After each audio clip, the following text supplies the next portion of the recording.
আসসালামু আলাইকুম। গত ভিডিওতে প্রথম পার্টে আমরা আবুল কাশেম ফজলুল হকের প্যাসেজটি পড়েছিলাম, একে ফজলুল হকের, এবং এর পরবর্তীতে আমাদের রয়েছে ইনফরমেশন ট্রান্সফার এবং ট্রুফলস। বৃত্তি পরীক্ষায় আমাদের হয় ইনফরমেশন ট্রান্সফার থাকে, না হলে ট্রুফলস থাকে। অর্থাৎ এই দুইটা টপিক থেকে 5 নম্বরে যে কোনো একটি থাকবে, হয় ইনফরমেশন ট্রান্সফার অথবা ট্রুফলস, দুটি একসাথে থাকে না। এবং এর পরবর্তীতে 6 নম্বরে থাকে হচ্ছে সামারাইজিং।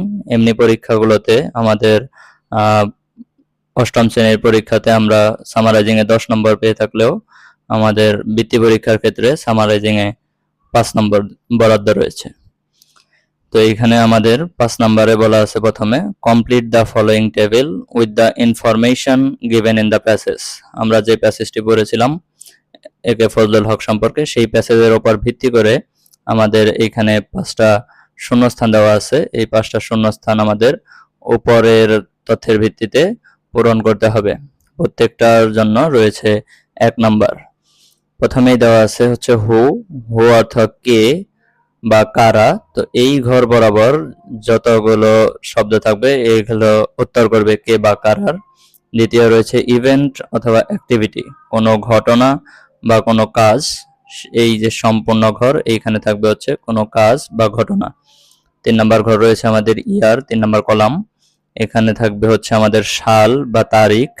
এবং 4 নম্বর হচ্ছে হয়ার, কোথায় অথবা অ্যাচিভমেন্ট, অর্জন, অর্থাৎ কোথায় থেকে কোনো কিছু লাভ করেছে বা কোন কাজটা করেছে এবং কোন জিনিসটা সে অর্জন করেছে। তো শুরুতেই আমাদের দেওয়া আছে আবুল কাশেম ফজলুল হক, মানে একে ফজলুল হক। তার কাজটা হচ্ছে জন্মগ্রহণ করা, বর্ন। তার দেওয়া আছে স্থানটা হচ্ছে সাটুরিয়া বরিশাল, খালি রয়েছে ইয়ার, সালটা। তাহলে আমাদের এখানে আবুল কাশেম ফজলুল হকের জন্ম সালটা দিতে হবে।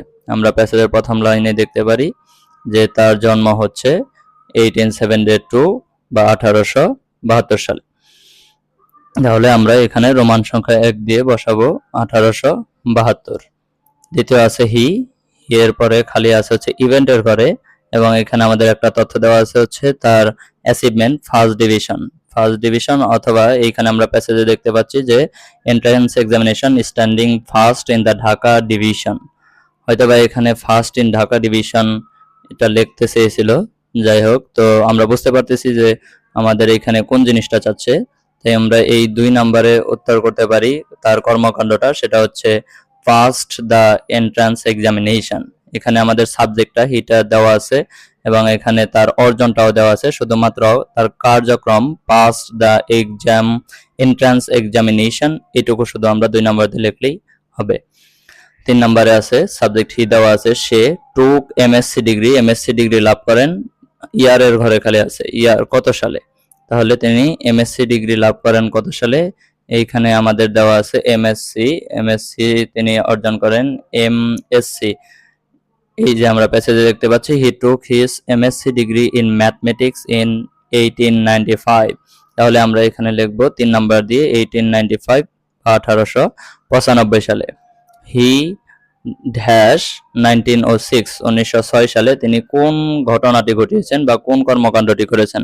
তাহলে এখানে আমরা প্যাসেজে দেখতে পাচ্ছি 1906 he worked with Nawab Sir Salimullah Bahadur and played an important role in founding the All India Muslim League in 1906।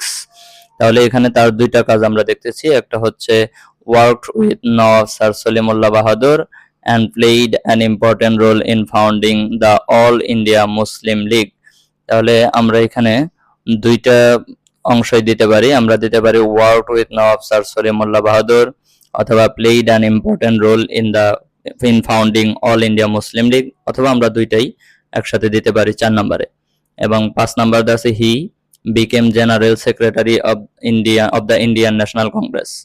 Indian national কংগ্রেসের সাধারণ সচিব হিসেবে তিনি নির্বাচিত হন, পদ লাভ করেন কত সালে, এটা আমার ইয়ারের ঘরে দেওয়া আছে। তাহলে এইখানে লেখা আছে আমাদের in 1918 he became the general secretary of the Indian National Congress and the president of All India Muslim League। তাহলে এই যে অল ইন্ডিয়ান ন্যাশনাল কংগ্রেস, এটা তিনি হয়েছিলেন হচ্ছে 18 সালে। তাহলে আমরা 5 নাম্বার দিয়ে শুধু লিখব 1918। তাহলে আমাদের উত্তর কমপ্লিট। তারপরে আমাদের এরকম ইনফরমেশন ট্রান্সফার থাকতে পারে, অথবা আমাদের এর পরিবর্তে থাকতে পারে হচ্ছে true false. Read the passage again, আবারও প্যাসেজটি পড়ো, and write true or false, সত্য অথবা মিথ্যা, ট্রু অথবা ফলস লেখো, বিসাইড দ্য ফলোয়িং স্টেটমেন্টস, নিচের বাক্যগুলোর পাশে। Give answer for the false statement, যদি বাক্যগুলো ভুল হয়ে থাকে তাহলে তার সঠিক উত্তরটি লেখো। এখানে আমাদের প্রত্যেকটা বাক্যের জন্য 1 করে নাম্বার দেওয়া আছে। প্রথম যে বাক্য, ফজলুল হক ওয়াজ এ স্টুডেন্ট অফ বরিশাল জিলা স্কুল। ফজলুল হক বরিশাল জিলা স্কুলের একজন ছাত্র ছিলেন। তাহলে আমরা দেখি প্যাসেজে থেকে আমরা খুঁজে নিব।